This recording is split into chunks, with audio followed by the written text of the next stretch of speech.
Hi friends, तुम्हाला पण असा झणझणीत शेवग्याच्या शेंगाचा रस्सा करायचा आहे.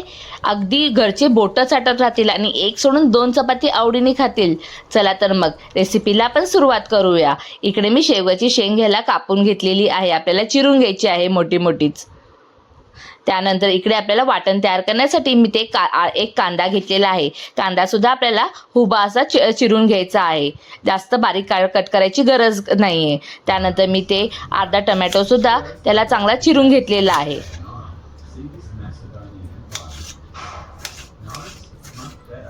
आणि ह्याबरोबर आपल्याला सुकं खोबरं, लसूण, आलं, कोथिंबीर लागणार आहे. आता आपल्याला हे एक एक करून आपल्याला ह्याला भाजून घ्यायचे आहे. इथे कढई तापत ठेवून त्यामध्ये आधी मी सुके खोबरे लाल होईपर्यंत त्याला भाजून घेतलेले आहे. इथे माझे सुके खोबरे थोडे लालसर झाले आहेत, तर आता मी त्याला काढून घेत आहे. त्यानंतर मी इकडे कांदा सुद्धा परतून घेतला आहे. कांदा परतण्यासाठी मी एक चमचा तेलाचा वापर केलेला आहे. आणि त्यातच आपल्याला लसूण, आलं, टोमॅटो आणि कोथिंबीर टाकून त्यालाही चांगले परतून घ्यायचे आहेत. कांदा लाल झाल्यावर मी त्यामध्ये लसूण, आलं टाकलेलं आहे. त्यानंतर त्यामध्ये मी आपली कोथिंबीर सुद्धा टाकलेली आहे. टोमॅटो सुद्धा टाकायचा आहे. टोमॅटो सुद्धा आपल्याला भाजून घ्यायचा आहे. आता हे सगळे पदार्थ आपल्याला मिक्सरच्या भांड्यामध्ये मी काढून घेतलेले आहे.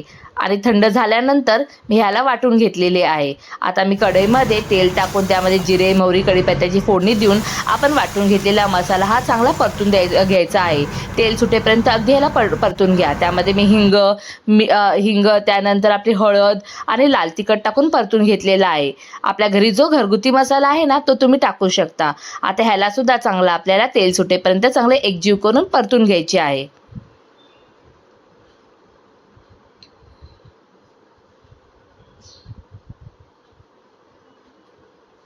आणि ह्यामध्ये मी थोडा गोडा मसाला सुद्धा ॲड केलेला आहे.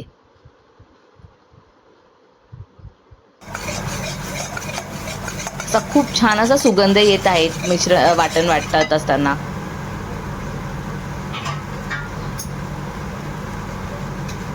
ह्याला आपल्याला चांगले तेल सुटेपर्यंत चांगले परतून घ्यायचे आहे. आणि या वाटणामध्ये तुम्ही थोडी कोथिंबीर टाकली ना, ह्याला अजून छान अशी चव येते. थोडी चिरलेली कोथिंबीर सुद्धा तुम्ही ॲड करून पहा. आता इकडे आपले वाटण झालेले आहे भाजून. त्यानंतर मी ह्यामध्ये शेवग्याची शेंग सुद्धा आपल्याला ह्या मसाल्यामध्येच परतून घ्यायची आहे. आणि पाणी घालायची बिलकुल घाई करू नका. आता आपण ह्याला चांगले या मसाल्यामध्ये एक वाफ काढून घेणार आहोत. त्यानंतर ह्यामध्ये आपण पाणी टाकणार आहोत. अगदी 5 मिनिटासाठी ह्याला आपण झाकण ठेवून आपण ह्याला परतून घेऊया. आता हे झालेले आहे. आपले मसाले सुद्धा आपल्या शेवग्याच्या शेंगाला चांगले परतून घेतलेले आहेत ना. नंतर ह्यामध्ये मी गरम पाणी ॲड केलेलं आहे. तुम्ही थंड पाणी टाकू नका. गरम पाणी टाकल्यामुळे त्याला एक अशी वेगळी तर्री येते.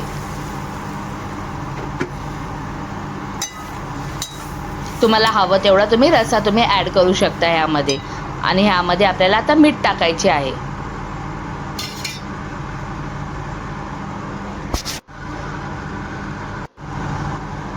आता झाकण ठेवून आपल्याला ह्याला चांगले शिजू द्यायचे आहे. मधून मधून तुम्ही चेक करत राहावा. आणि सगळ्यात नंतर आपल्याला ह्यामध्ये शेंगाचे कूट टाकायचे आहे. आणि हवं असेल तर तुम्ही कोथिंबीर टाकून गार्निश करू शकता. असा आपला चमचमीत आणि झणझणीत असा शेवग्याच्या शेंगाचा रस्सा बनून तयार आहे.